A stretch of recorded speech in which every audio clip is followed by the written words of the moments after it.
Hello and welcome to Sports This Morning. I'm Cecilia Omogbe. I am Tayo Salam. Many thanks for joining us again. All right, this is what the show looks like this morning. Our first Champions League final for Manchester City. Manchester City have never been to the finals of the Champions League before, but it's the first time, and Pep Guardiola is the one leading them to the Champions League final for the first time in 51 years. Congratulations to Manchester City. Of course, Riyad Mahrez was the hero of the day. All right, still on the show. This time around, let's talk a bit of basketball, where the Rivers Hoopers, that's Nigeria's representatives, at the inaugural edition of the Basketball Africa League, the roster is out. Finally, we get to know the faces of these guys that will be playing against the best basketball players across the continent. Across the world, you would say, because some of them had to recruit some experts to join their squad. Expatriates. Oh my goodness. Also on the program, yes, the NBA and Isaac Okoro got our attention this morning because they got a career high of 32 points for the Cavs, but then they lost to a very, very hot Sun. Yeah, they lost to the hottest team in the NBA right now. But shout out to Isaac Okoro, rookie season, and you have to say he's had a very, very decent one. Decent and fair. Yeah, very fair. Of course, there's still loads of room for improvement for Isaac Okoro. But what he's done so far this season for the Cavs, puts him in good stead for the remainder of his career. Of course, we're going to talk about the NBA straight away. Cecilia, let's get the results out of the way before we focus on our star match as well as on the breakout performance from Isaac Okoro for the Cleveland Cavaliers. 7 games in total. Cecilia, starting with the Suns, of course, and the Cavs at 134 to 118 in favor of Phoenix. Devin Booker, 31 points on the night. 5th straight win. Those guys are hot, they are so good. I mean, they had to produce 24. I mean, they had 20 points, over time to run out the Cavs. Yeah, so pretty much outlasting the Cavs. The Cavs ran out of gas eventually. They're actually on don't take them to overtime. That's what it is. Just nick it and see if you can. Yeah, but when the team is on demand, missing several players, getting to overtime is definitely not the most ideal situation. You're right. Not a surprise that they ran out of gas in that particular matchup. Let's move on to the Hornets and the Pistons. And was Charlotte prevailing 102 to 99. The Bucks and the Nets in our star game of the night. Again, the Bucks prevailing 124 to 180. Another close game. Yeah, very close. Yeah. Wow. And they won by just 6 points.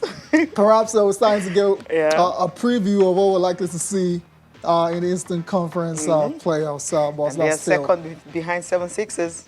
Well, let's see who's going to be. So, like I told you, Cecilia, I said it was going to be most likely 7-6s, Bucks and Nets in the top in that three. Order. No, not in that order. Could be any. Right now, it's still the 76ers, the Nets, and the Bucks. It could end in any order, but those three should be the top 3 seeds. Of course, in the Eastern Conference. No contest about that. All right, then, fair enough. Let's get on with the show. We'll come back to that game shortly.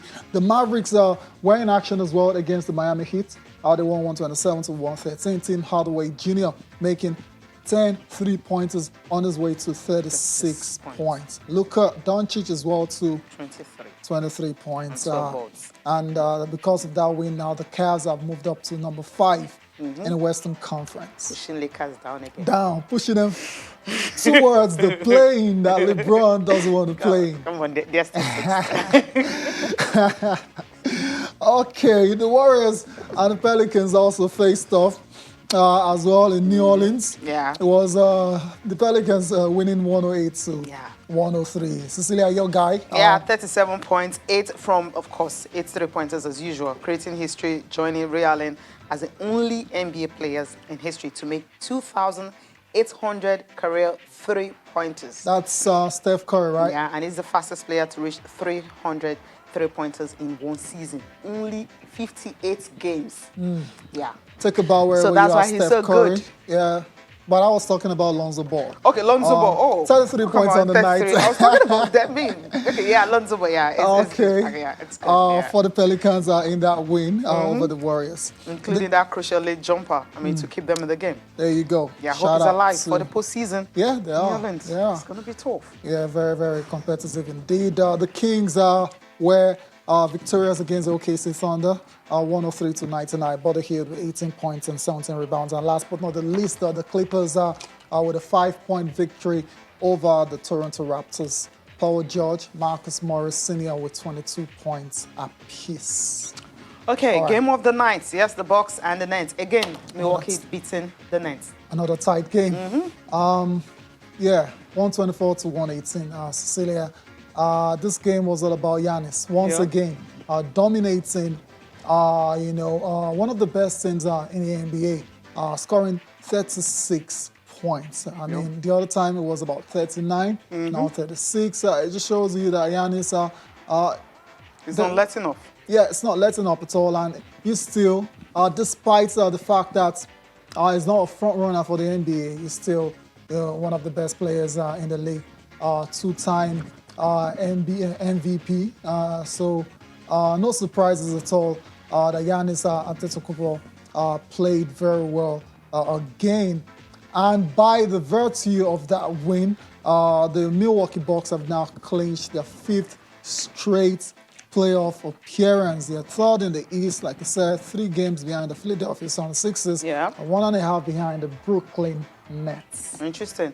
And it wasn't just all about Antetokounmpo. You also have Chris Middleton. Yes. You know, it came out big in the final quarter, finishing with 23 points. Joe Holiday, 23 points also, and 10 assists. There you go. And so those late contests actually helped them. But KD, yeah, KD 32 on the night, Curry Irving 38 on the night, but then just wasn't enough because the Bucks were on fire. Let's listen to Giannis. Giannis, of talking course. about this game. Yeah, talking about this game as well as what it feels like defending Kevin Durant.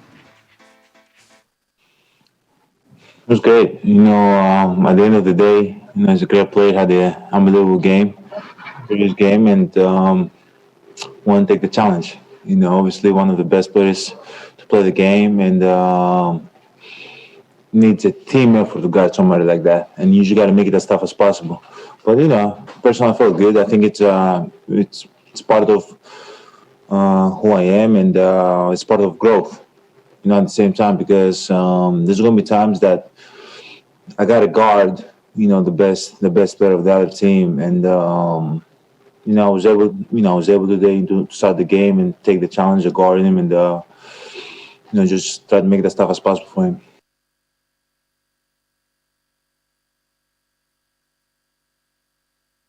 Giannis Antetokounmpo, you know, reliving the experience of guarding one of the most prolific scorers in NBA history. The most unguarded player. Yeah, because he can score in a variety of ways. Of course. 7 foot tall, can shoot, can pull up from anywhere. So KD is very, very difficult. No, height is not a problem for Giannis, but because he's very slicky, you don't know where he's going to go next. That's why it's hard to defend against him. I mean, for KD, KD is tall. He's tall. And can shoot. Giannis is also tall. Yeah, but KD can because shoot he's as very well. sneaky. So yeah, that's hard. part of it as well. So when you're tall and you can shoot the ball, you don't have to go all the way to the basket. Then that's another weapon, another tool in your box, and that's why KD is so prolific. And talking about him now, maybe listen to him. What he has to say. Yeah, of course, he's disappointed. Yeah, disappointment for game. KD this morning. I thought our second unit did a good job to start the fourth. You know, they're getting a 6-point lead, but they have 4 of their starters in to start the fourth quarter. So, you know, obviously having more talent on the floor, having their guys on the floor, that could change quickly. But I thought the start of the fourth quarter was pretty solid for us. But they got a nice groove going in that fourth, made shots, made plays, and you got to give them credit.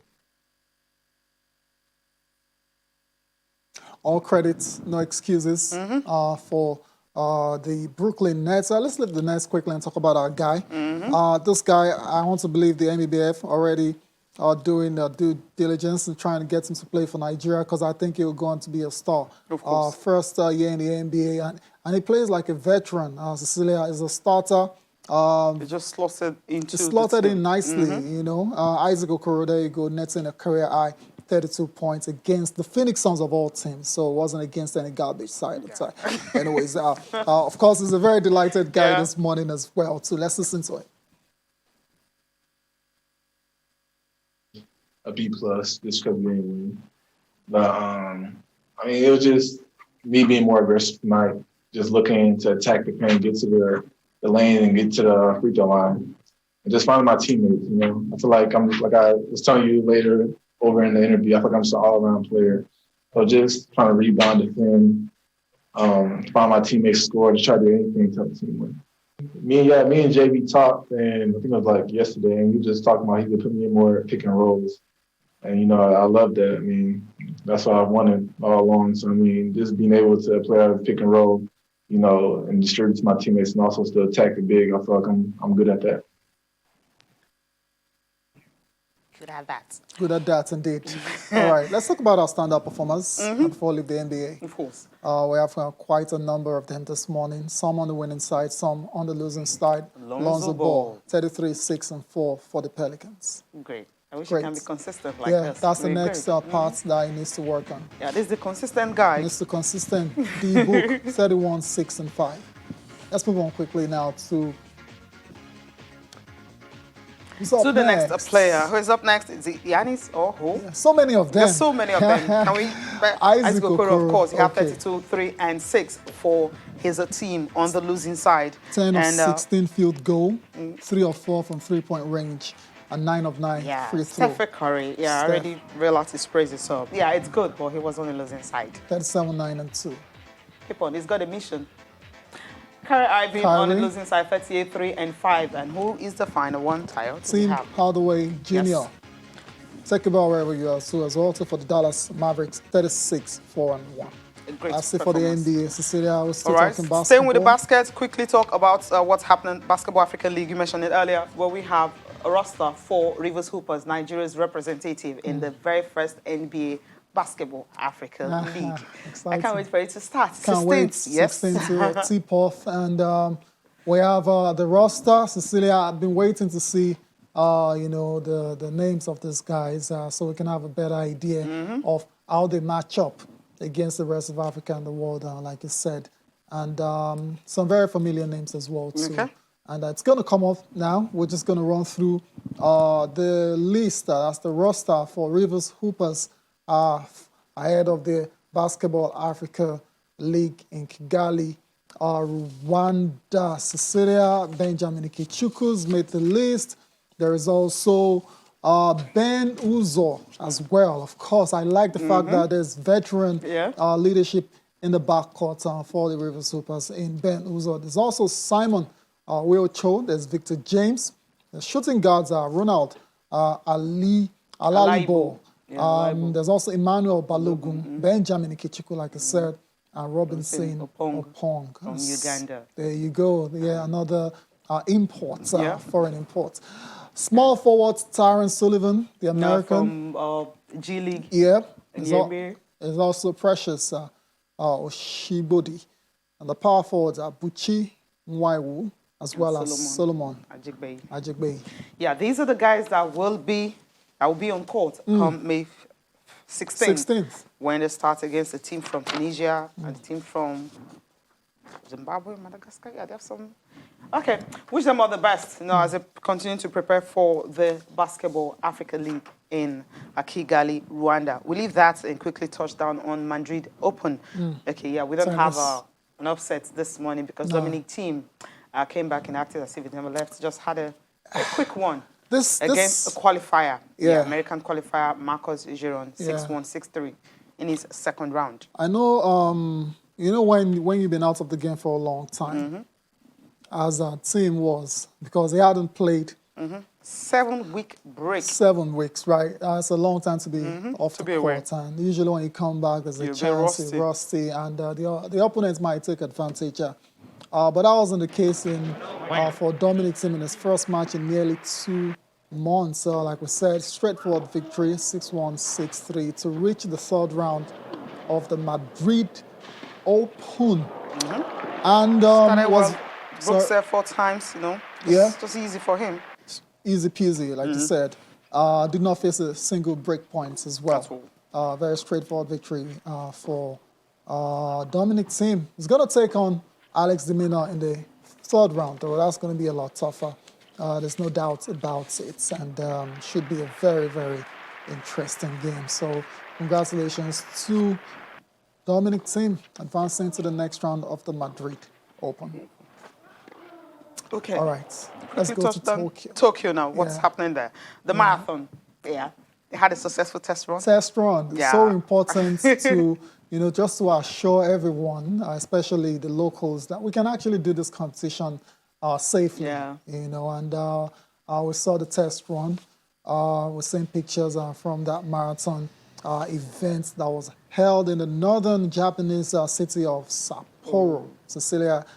COVID-19 countermeasures were fully implemented, and like I said, it's a dress rehearsal just to show. I mean, look at Social distancing, everyone wearing masks. So if you're coming out to cheer them and watch them, you have to social distance. You have to wear your mask and make sure you observe all the protocols. So this is what they want to achieve when the Olympics start in July 23rd. and this was quite successful as well. Was. So it's a pointer to the fact that the Olympics will or might just go ahead as it is right now. It will go ahead. From all indication, it will go ahead, except something drastic really happen. I mean, at least I don't see that. On the part of the organizers, is going ahead. It's right? going ahead, Nothing right? has changed. And okay.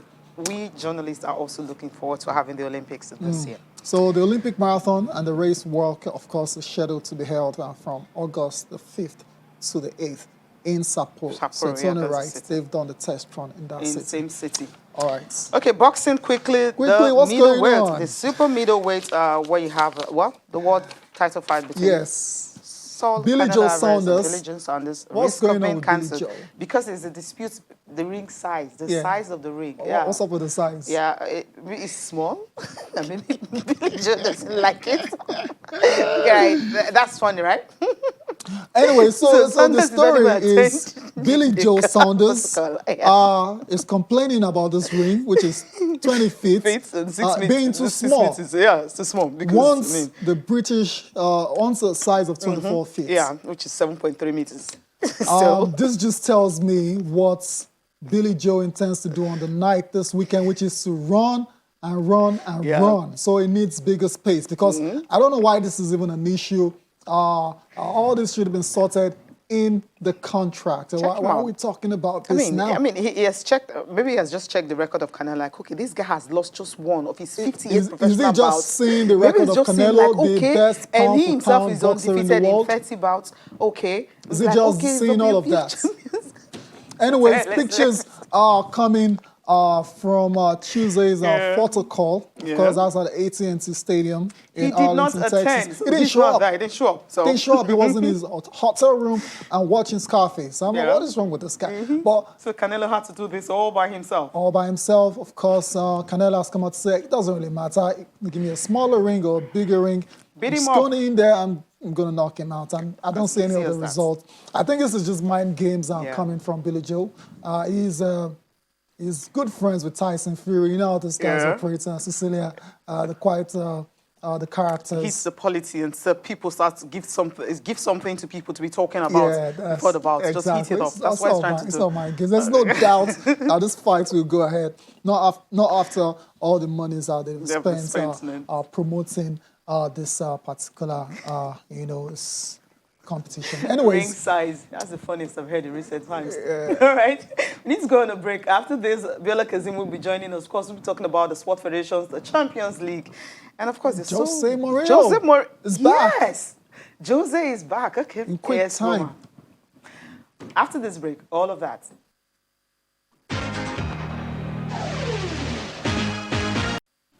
Welcome back. You guys can talk to us on our Twitter handle. Talking about the UEFA Champions League, who will be joining Manchester City in the final tonight. Real Madrid and Chelsea will be in action at Stamford Bridge. Chelsea is 1-1. The first leg, that's how it ended. Who is going to take it and join Manchester City? Will it be Real Madrid or Chelsea? So talk to us this morning on that. Champions League gets our attention today. For Manchester City, can they go ahead and win it?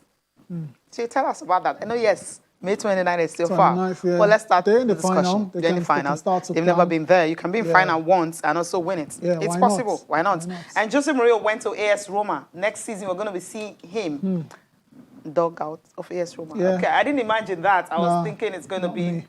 at Juve. You But it's wanted not Juve, happening. I yeah. wanted Juve. I wanted that competition between him and Antonio Conte. But that's not going to happen for Yeah. me. So it's happening not? for AS Roma fans. AS We know we have so Roma, many of them. yeah, We have yeah, I the mean, funniest Twitter handle when it comes to football. Exactly. They're Yeah, I quite love following them. active and, So right now they have another funny coach, the special one, the happy one, and Mourinho, and the controversial one. I mean, let us know what do you think, what do you make of Jose Mourinho's return to Football Manager just 15 days after he was sacked by Tottenham. He didn't take a break, as Nope. some people expected. Nope. Biola Kazim joins us this morning quickly. Yes, Biola, good morning. It's good to have you. Before we go to Jose, there's a whole lot happening in Nigerian football, especially when it comes to Nigerian sports. The caretaker committee, set up, dissolution, and all that. We'll talk about that briefly. But Biola, good morning. It's good to have you join us. Good to join you. All right. Great. Okay, you're still on the road. Thank you. Holidays. Yeah, I'm on the road. Lagos. Okay, quickly, do I ask your thoughts on Jose joining AS Roma quickly before we talk about the sports committee? What do you think? Let's start the ball rolling with that. I mean, a bit surprising that he's gone right back into football just a couple of weeks after he left the job at Tottenham. Also a bit surprising, particularly because Roma, I think, are seventh in Serie A. They are not on course to qualify for the Champions League. It doesn't appear like they have a lot of money to spend. They have an aging squad. So in a bit of ways, intriguing. You know, sometimes he takes these jobs and you really wonder what are the conversations, that he's had. It's almost as though Mourinho takes over a job and then all of a sudden a squad that, you're going to be hearing next season that this Roma team is good enough to win the league. And then when he leaves, everybody's gonna be like, "Oh, the team now needs 5 years."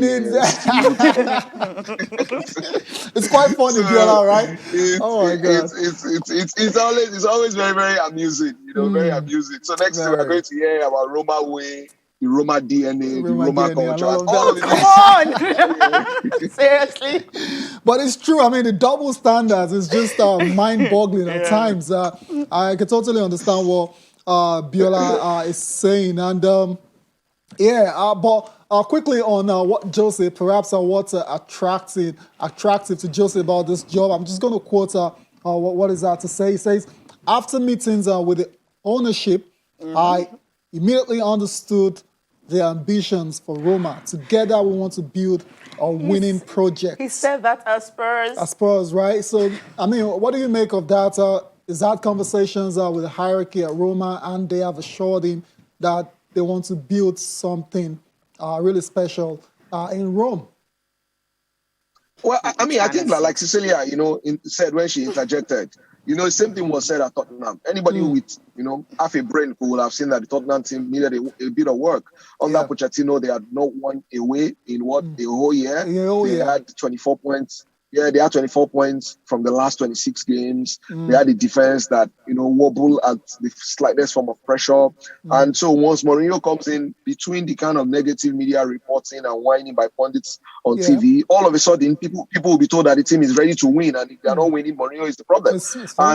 Teams, I think that people, when he takes these jobs, it's typically from a view that I'll have a couple of years or 3 years, to work to do the job. And then when he gets in, with the naked dishonesty by the media and the millions of people who want to hound him for a past, they would suggest that the squad suddenly is good enough. So at the onset, I think that he takes jobs thinking that, I'll have 2 or 3 years to actually do my work. And then within 6-7 months, if he drops a player, it's because he's fighting the player. But Ryan Mason can drop players. Who is the manager of Tottenham? He's dropped Ndobele for 2 games. It doesn't mean anything. But if Mourinho drops Ndobele, if Ndobele doesn't start a game, it's because Mourinho doesn't like him. And so it's that kind of negative reportage, relentless, that redefines the jobs from being a long-term one to a short-term one. So at Manchester United, for instance, he took over the job, and the whole idea was, he will get time to rebuild. And then suddenly, Pauline and Co were good enough to have won the league where there was Man City. And then he's fired. And then now United have a manager who has been there for over 3 years who hasn't won a trophy. And that is how things are supposed to be. The manager is going to leave. Exactly. So if what is said, when he's getting the jobs, is talked to. He's a manager who has shown time and again that Okay. All right. We know that Jose is a victim of his own success. He's so successful that any club that he moves to the next time, You just everyone wants him to expect him start to winning win. trophy Yeah, instantly. The next one season, give it to him. But maybe Biola we'll is just back. have to wrap up on Jose. Biola Okay. is back. Let them just conclude his thoughts on Jose's next move. And like you said, Biola, if the Roma hierarchy can ignore all the noise from outside and just let this guy cook, perhaps it might just be leading them to success in future. I mean, I think that the data is clear. I'm a data guy, The data is clear. Just look at the trajectory of his career. Everywhere he's been, he's won. Even at Tottenham, he made the cup final. So if you give him time and you let him do his job, I mean, obviously he will do a good job. But if all of a sudden you are going to be hearing that there's a way Roma must play, you have a squad of 23 players. He's the only manager in the world who must fit all 23 into the first all 11. Of them must play. And the other 12. The other 12 that are on the bench, they are not playing because he hates them. The level of reportage, honestly, if you ask me, is beyond idiotic. And, people gobble it up. And because it sells. And because it sells, you are going to have the regurgitation and the reinforcement of it because, I mean, I'm sorry to say, but most people, that's what they want to hear. They want to be told that if the modern management is to keep all players happy even though at every other club, players can stay on the bench. John Stones was on the bench at Manchester City for 2 seasons. Nobody asks any questions. If Mourinho keeps a player on the bench for 2 matches, it is a crisis. Okay. All right, let's leave Jose Mourinho. Because we can go on and on. That's it. It could just be a 1 hour show all about Jose. And quickly touch down on what's happening with the caretaker committee that's been inaugurated by the Minister of Sports. And right now, most of the boards have been talking about what they intend to do. Yes, according to some of them, they should have allowed them till after the Olympics. But this is happening right now, and they actually love what's happening. Hopefully, this can also lead to Nigeria preparing so well for the Tokyo Olympic Games. The rationale behind this sort of decision. We're going. Everybody was thinking that it was going to be after the Olympics, but if you look at the legal side of things or the regulatory side of things, we're already 4 years old actually in the position. The last board was also dissolved in May for elections in June. So for me, it's not coming as a surprise, simply because this should give good enough time for people who are not on the board to make themselves visible in order to go for elections in September. So again, there is no vacuum. We have a caretaker committee. In fact, the last time it was done, it's only the secretaries that were running the affairs of the federation. This one you have caretaker committee. So again, I know it rubs people on different sides of the shoulder, but I do think that it will improve our efficiency. It is an administrative step that is meant to ensure that the federations are well kept to ensure a kind of continuity. The usual thing is that the expiration of the federation comes during the Olympic year. And if I'm not mistaken, we have stayed on for 4 years now, so as not to run foul of the regulations governing the federations. I think that step was taken. And there shouldn't be any lacuna in view of the fact that we are preparing for the Olympics. And I think that is why this mid-gap administrative steps were taken. We are just going to continue with our normal program. We'll be doing it well. We just to improve on what we've done. As you know, gymnastics has really improved over the years. Looking at the medals we brought in and the style we operate now. And then also looking at the new gym that the Edo State government just built. And that's supposed to be one of the best in West Africa. We are going to do better. We are going to keep repositioning Taekwondo as one of the foremost sports in the country. Right now, the priority is on the Tokyo Olympics. And I'm going to keep the focus on the Tokyo Olympics. But while doing that, we're going to look at how we can also engage the Taekwondo community, because there are a lot of things they want. They want programs. They want to be developed. They want to make sure there's fairness and equity in all the programs we do. And even though our numbers have reduced, we're going to make sure we give them that. So I'm going to work hand in hand with the president, who is a two-time African champion. Yeah, great one. I think they're all happy about that. Biola, quickly, your thoughts on this? To be honest, I'm a bit conflicted. Okay. I mean, I think that going to the Olympics, a bit of order, a bit of stability, a bit of even familiarity would have served us in good stead, so to speak. We typically don't have the best preparations. And one would have thought that a board that had been there for the past few years, just a couple of months more, just to prepare a team for the Olympics, go to the Olympics, make as good an appearance as we can. And then when we come back, we can come and clean up the Eugene stable, and, do elections, and round things up. Like you said, from all of the clips, it seems like the guys who are in these committees and in these federations seem maybe not too sad or too worried about the fact that this has happened. But the question I'll ask is, how does this serve us going to the Olympics? How does it make our Olympics preparations better? Why do we always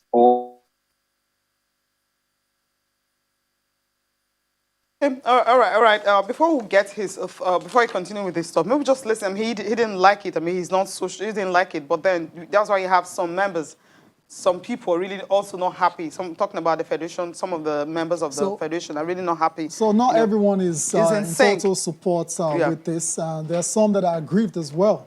So let's listen to the aggrieved members before Biola will continue his thoughts on this.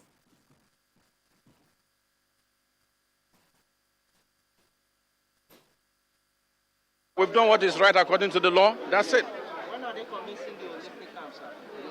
We are going to give you the calendar. Okay, we'll give you the calendar. So what should we expect in this? Well, yesterday I spent 2 hours, 30 minutes meeting with about 20 of our athletes, relay team essentially, and their coaches and the technical crew. I announced to them that they will be traveling on Thursday. The COVID test is tomorrow. They're going to Texas and Florida for 4 different meets that will place us on the qualification list for the relays, the 4 relays that we have. We just announced the calendar. We're going to circulate that Olympic calendar, running effectively from May 6th up until July 3rd, when we move to Kazarazu in Japan. We hope to camp our athletes for 3 weeks in Kazarazu, which is just barely 30 minutes to the very venue of the Olympics itself. So we have our plans lined up. We have the African Championships in Algiers in June. We have the national trials in June. We're planning a 5-nation championships for athletics also in June. So when you look at it, the plan is lined up. We're just bringing it into the open. We're going to make sure that that goes to all federations.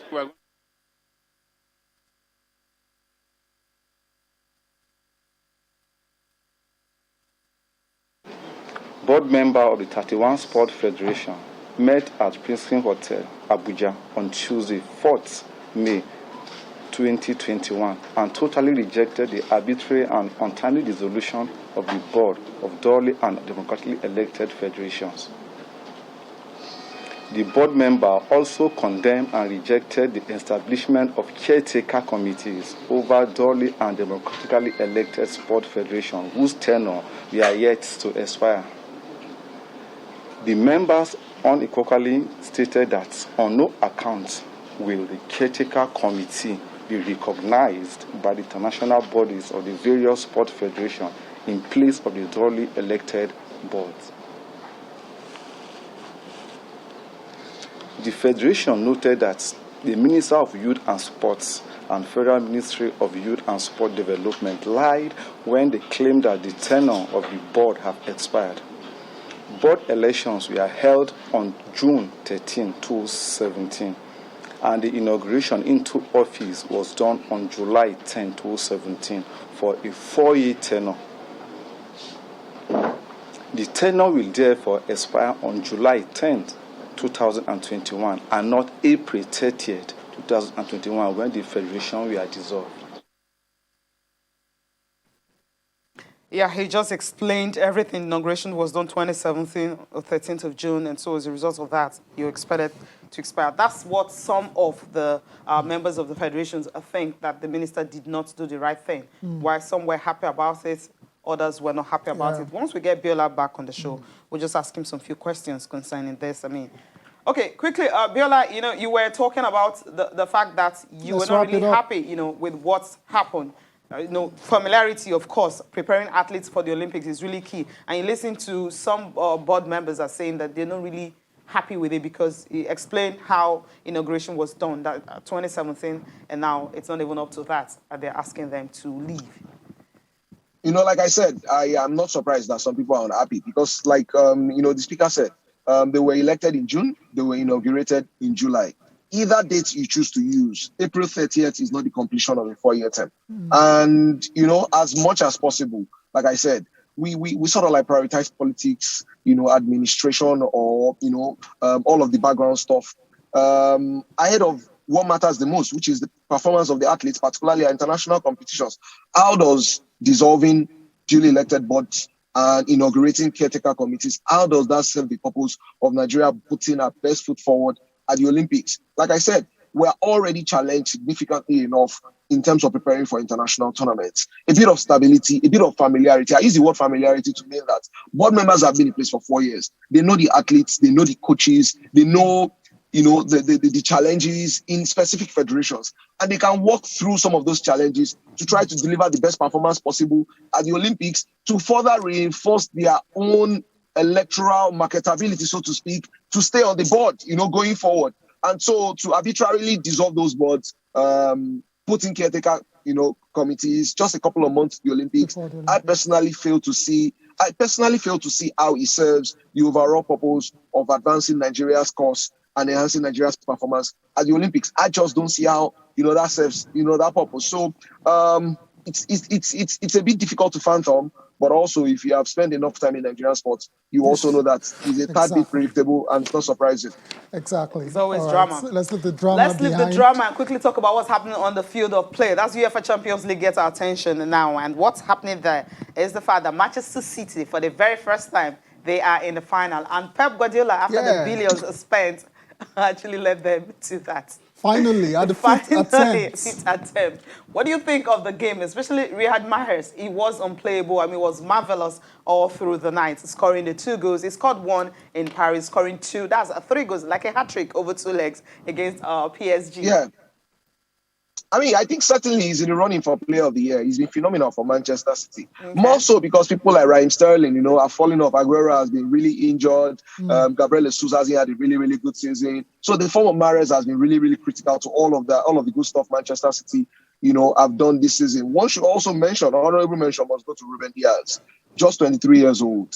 And that's what not just money but the right scouting can get you. Last year City were challenged defensively. They lost Americ Laporta and they struggled badly defensively. They fixed that by buying Diaz. They didn't just buy Diaz, spent another 40 million pounds to put Nathan Ake on the bench. And so if you roll the dice enough times, you draw a 6. If you spend enough money, you're gonna win titles, and it's just how it works. PSG spent money prior to the Qatari owners spending money. They never made the Champions League final. Last year, they made the Champions League final.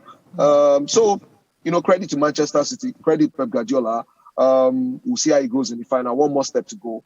Chelsea or Madrid will have something to say, about that. One of them qualify for the final. Either way, so we're going to get a really, really good final. But when you have players playing the way Riyad Mahrez, and this is what I said to people, there's one part where coaching is very important, but also quality players make the difference because they come up with special moments. Yep. And so in games, for instance, over the 2 legs, Neymar and Mbappe couldn't phantom a special moment. Yeah. And so PSG were in trouble. Bayern Munich did not make the final simply because, or they haven't come this far simply because Robert Lewandowski got injured. So special players, quality players will come up with special moments at key times that can be different between what the team goes on to achieve and what the team will fail, to achieve. So I think that Real Madrid will be Iheanacho's major rival in the African Player of the Year awards this year. Definitely, you're spot on. You're spot on, Abiola. Just hold on for a few minutes. We need to go on a break. When we come back, we will be focusing on the matchup between Chelsea and Real Madrid.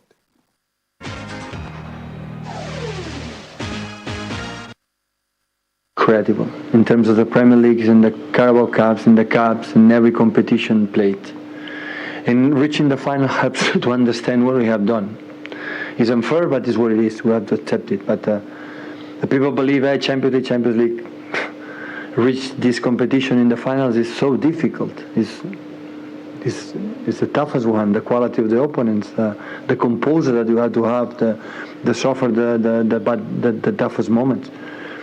And we did it. So we make an incredible Champions League season, and now we deserve to be there. We're going to play the final.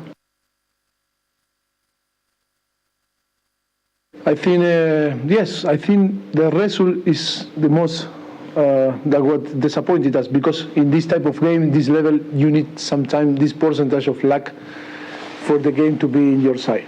And wasn't for us when we can go in Paris. But the team give everything, and of course, I feel proud of that.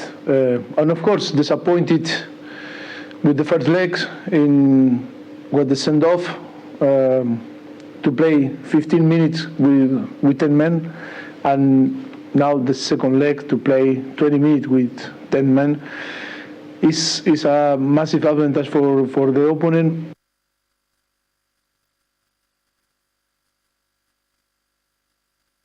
There you go, Mauricio Pochettino, of course, a despondent after PSG failed to reach back-to-back finals in the UEFA Champions League. After, of course, they got to the final last year. They were hoping to go one step further, but that's not the case. And it's going to be under pressure. Trust me, PSG, this is the holy grail. They might not win the French league as well, because Lille are top in that one. So depending on how the season ends. So Pochettino will be out of job I won't be surprised. That's what you're depending on the season. Okay, we have a game tonight. Chelsea and Real Madrid is 1-1. More like they're starting all over again. But you say advantage Chelsea because they have... Biola, before we let you go quickly, your thoughts on what's going to happen tonight. Chelsea, Real Madrid. To be honest, it's difficult to call. It's very difficult to call. This is one of those games where if you have some money, just keep it in your pocket because really it's on the knife edge. I mean, you can suggest that Chelsea have some advantage because they scored an away goal, but from what we can see, this is a particularly Champions League. Away goals, literally are nothing. PSG scored, I think, 4 was at Barcelona. They scored 3, I think, was at Bayern. We are seeing Man City score everywhere they go. So this is not the sort of season where you think that away goals, are really going to save you. I think that the difference between Chelsea and Real Madrid will be some level of what I'll call championship know-how. This Madrid team still has the core elements of this side are the guys who won 3, Champions League, on the trot. These are the guys who have played, I think, 5 finals. You can say that they are last legs, but a lot of them as well want to go down in a blaze of glory. So Sergio Ramos is back. We've seen Toni Kroos, particularly in the first leg. He put up a master class. We saw Karim Benzema as well. So there are players in this Real Madrid side that have the know-how, at this level. Thomas Tuchel has done a phenomenal job. I don't think he gets enough credit for the job he's done since he came to Chelsea. This was the Chelsea side. They were floundering. They were out of UCL contention. They were easily going to be knocked out of Champions League. I mean, Frank Lampard had already managed Chelsea fans to believe that it take 4 years before they can compete. But Tuchel has come. He did ground running. Got them in an FA Cup final. Got them in an FA Cup final. He's got them within hair's breadth of the Champions League. And so they have a bit of momentum as well. My big worry for Chelsea is that if they get the chances and it falls to Timo Werner, will he take them? Okay. Because you can... will he take them? Because they will create chances as they do.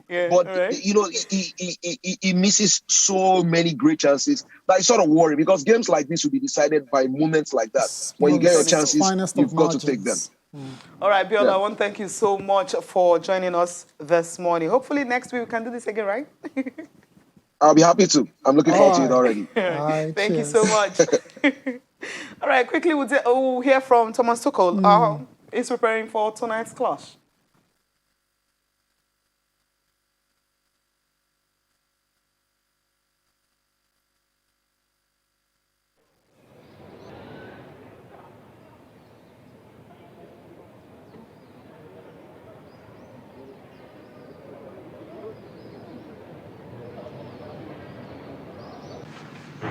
The main lesson is that we can trust ourselves, and the main lesson is that we have all the right to be in semi-final, and we should be self-confident, have absolutely no fear to face this challenge, because we deserve to be there and we can perform again on this level. This is the main lesson. Does Ramos play or not? Well, this is a tough question, because I simply don't know it. It's the captain of the most successful team in Europe in the last years, so yeah, it changes a lot. But we cannot lose our heads about this decision. I think that he will start. We will prepare for that. Okay, he's ready for tonight. Quickly, we'll take your tweets. There's so many. I don't know how many we'll have time to take. Noble Flyerman says, I take my words back from yesterday. City was ruthless yesterday with a certain Ruben Diaz. That was a wall in defense. Now I'm convinced both UCL and UAE are coming to both halves of Manchester. Okay, so Manchester United for the Europa League and Manchester City for the Champions League. Fingers crossed. Pat says, it's difficult to say this is a Man United fan, but I have to give it to Guardiola. He's been successful everywhere he goes, and being the first coach to take City to UCL final, it's well-deserving. It's not easy managing these rich guys and get results. He is good. He's good, no doubt. He's been backed as well to the most backed manager in world football. Anywhere he goes to, he's backed. He's 100% because he gives you the results, Tayo. Yeah, I wish other coaches could get that kind of support as well. Just can get that. Anyways, talk less. More tweets. Okay, Educator says, I'm not a fan of these caretaker committees. One step forward, two steps backward. It's not good for sport development. They went further to say, Jose Mourinho is my favorite coach. I predict a long and successful stay at AS Roma. Fingers crossed. Same here. All right. Well, so Obaje as well, too. You're giving it to Chelsea to get into the final and also to lift the cup as well. Let him get to the final, first of all. Latif Akamo, you're saying it's going to be an all English finals across both competitions, and history will be made when Chelsea tonight gets into the final of the UEFA Champions League. More tweets, Alauddin, Solskjaer, okay, he's talking about Solskjaer and Mourinho. Thanks for your tweet as well. Bosu Ogufora says, Mourinho is gradually drifting from being a special one to the journeyman. It's very interesting. Yeah, I mean, spot on. I think I love that word, journeyman. Yeah, journeyman is not exactly an insulting. No, it's not. You've been around for a while. You've been everywhere. It's not. People actually, think it's something negative. No, it's not. It's not really negative. Anyways, Boston, thanks for your message as well. So we get your points. Yakubu Ayuba. Okay, you're trusting Zidane to see Real Madrid into the final.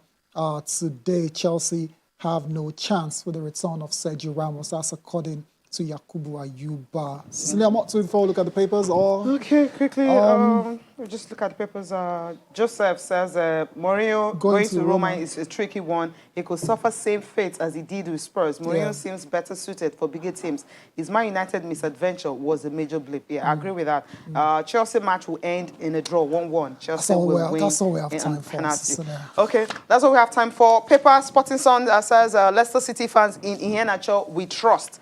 I love that. And Osimhen resumes training. That's a sport. That's why you have a Sporting Life, the headline. We're happy that he's available for selection after 48 hours because of that head injury. And Complete Sport, the last one. Turkish club offer Musa 2.2 million euros a year deal. Eagles keeper waiting bigger offers. He doesn't want that. Well, thank you so much, guys, for watching.